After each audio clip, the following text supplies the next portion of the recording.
Tonight, just 3 days after the killing of Ayatollah Khamenei, Iranian state media says a final vote is underway to pick a new supreme leader of the Islamic Republic. But Israel is doing what it can to derail the process. Today, bombing this building in the city of Qom, used by the assembly responsible for picking the new leader.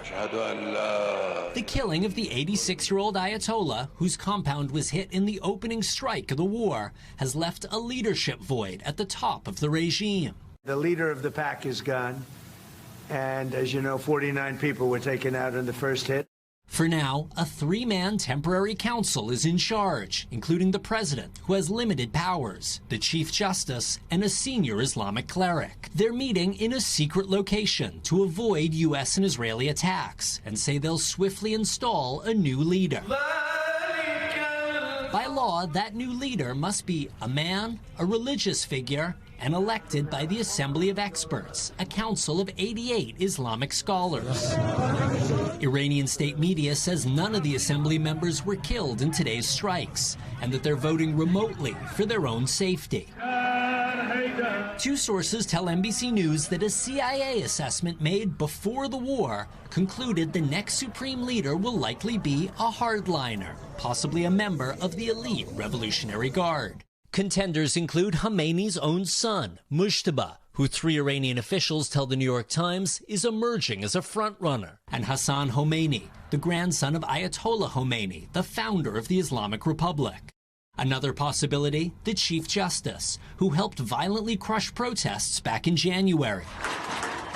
The U.S. hopes any new leader won't be in power for long, and that the protesters will rise up again, this time to topple the existing system once and for all. Raf Sanches joins us tonight from London. Raf, do we have a sense of when a new leader could be announced?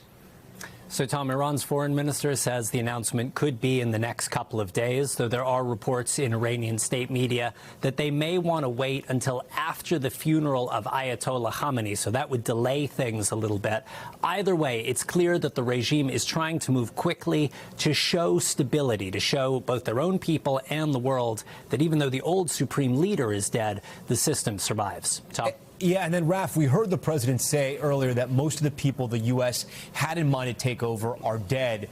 Do we have a sense of who else they could be looking towards? And do we even know if they meant who would possibly take over, or did that mean who they wanted to take over?